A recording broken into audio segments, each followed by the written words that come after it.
एक तरफ है ऑनलाइन शॉपिंग की जबरदस्त सहूलियत और दूसरी तरफ हमारी अपनी जानी पहचानी मोहल्ले की दुकान। आज हम एक ऐसी ही केस स्टडी पर बात करने वाले हैं जो असल में हम सबकी रोजमर्रा की जिंदगी से जुड़ी हुई है। चलिए एक सिचुएशन की कल्पना करते हैं। रात का वक्त है, लगभग पौने 11 बज रहे हैं और घर में अचानक से कोई बहुत जरूरी चीज खत्म हो जाती है। मान लीजिए घर में छोटे बच्चे के डायपर ही खत्म हो गए हैं। ये एक ऐसी इमरजेंसी है जिसका सामना बहुत से लोगों ने किया होगा। अब ऐसे में क्या किया जाए? आसपास की तो सारी दुकानें बंद हो चुकी हैं। और यहीं पर आज की दुनिया का मॉडर्न कॉमर्स का एक कमाल का सलूशन सामने आता है। इस देर रात की इमरजेंसी का एक बहुत ही तेज समाधान निकला। जरा सोच कर देखिए। ठीक रात 10:46 पर ऑर्डर प्लेस किया गया और 11:17 होते होते दरवाजे पर घंटी बजी और पैकेट हाथ में था। वाकई कमाल है ना? जी हाँ, सिर्फ 31 मिनट के अंदर। इतनी देर में तो शायद हम ये सोच ही रहे होते कि अब क्या करें, कहाँ जाएं। ये सिर्फ एक नंबर नहीं है, ये आज के दौर में कस्टमर को दी जाने वाली सर्विस की एक नई परिभाषा है। और ये देखिए, ये कोई कहानी नहीं है, ये हकीकत है। ये तस्वीरें उसी डिलीवरी की हैं। एक डिलीवरी पार्टनर रात के इस पहर में वो जरूरी सामान पहुंचा रहा है। यही तो है क्विक कॉमर्स का असली मानवीय चेहरा। तो ये तो हो गई कहानी, पर सवाल ये है कि ये सब होता कैसे है? इस जादू के पीछे की मशीनरी क्या है? आखिर कोई कंपनी मिनटों में दरवाजे तक सामान पहुंचाती कैसे है? चलिए इसके लॉजिस्टिक्स को थोड़ा समझते हैं। तो देखिए, इस कमाल की स्पीड के पीछे ना एक बहुत ही स्मार्ट सिस्टम काम करता है। पहली चीज, ये 24 घंटे उपलब्ध हैं। फिर आता है डार्क स्टोर मॉडल। ये क्या होता है?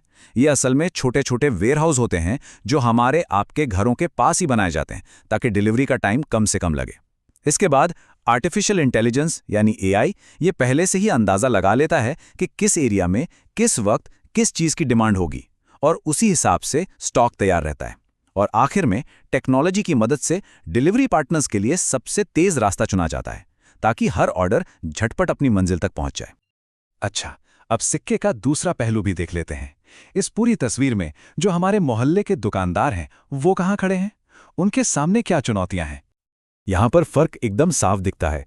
एक तरफ है क्विक कॉमर्स जो 24 घंटे टेक्नोलॉजी के दम पर दौड़ रहा है, और दूसरी तरफ हमारी लोकल दुकान जो ज्यादातर शाम 7 बजे तक बंद हो जाती है।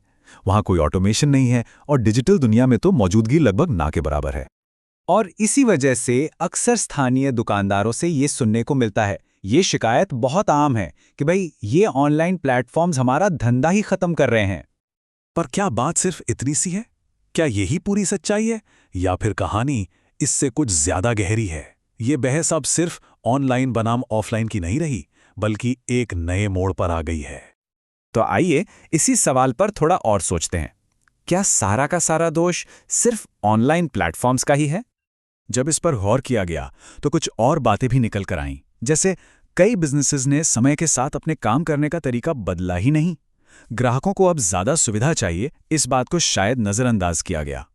टेक्नोलॉजी को एक इन्वेस्टमेंट की तरह नहीं बल्कि एक फालतू खर्चे की तरह देखा गया, और काम के घंटे वो भी वही पुराने ढर्रे पर चलते रहे। और देखिए, इस पूरी बहस में जो सबसे जरूरी है वो है कस्टमर। कस्टमर को अपनी प्रॉब्लम का सल्यूशन चाहिए, बहाने नहीं। आज के ज़माने में लॉयल्टी सिर्फ जान पहचान या इमोशनल अपील से नहीं बनती, वो बनती है बेहतर सर्विस और सुविधा देने से। तो असली लड़ाई ऑनलाइन और ऑफलाइन के बीच है ही नहीं। असली मुद्दा है अडैप्टेशन वर्सेस रेजिस्टेंस का। मतलब, क्या कोई बिजनेस बदलते वक्त के साथ खुद को बदलने के लिए तैयार है, या वो बस पुराने तरीकों से ही चिपके रहना चाहता है? तो फिर इसका हल क्या है? आगे का रास्ता क्या है? जवाब सिर्फ एक शब्द में है, अडैप्टेशन, यानी कि अनुकूलन। और ऐसा नहीं है कि स्थानीय दुकानदार इस रेस में शामिल नहीं हो सकते। बिल्कुल हो सकते हैं, छोटे छोटे कदम उठाकर। जैसे व्हाट्सएप पर ऑर्डर लेना शुरू कर सकते हैं, अपने ही एरिया के कुछ लड़कों का एक छोटा सा डिलीवरी नेटवर्क बना सकते हैं, रोटेशन मॉडल के जरिए अपनी दुकान को ज्यादा देर तक खुला रख सकते हैं। और हाँ, यूपीआई और दूसरे ऑनलाइन पेमेंट्स तो अब बहुत जरूरी हो ही गए हैं। साथ ही गूगल पर अपनी एक प्रोफाइल को मेंटेन करना, इससे भी नए ग्राहक मिलते हैं। और आखिर में बस ये एक बात कि कोई भी धंधा छोटा या बड़ा नहीं होता, सोच छोटी या बड़ी होती है। लड़ाई असल में संसाधनों की नहीं, सोच की है। जो भी ग्राहक की सुविधा को अपनी सोच के सेंटर में रखेगा, वही भविष्य में टिकेगा। फिर चाहे वो एक छोटी सी दुकान हो या कोई बहुत बड़ी कंपनी।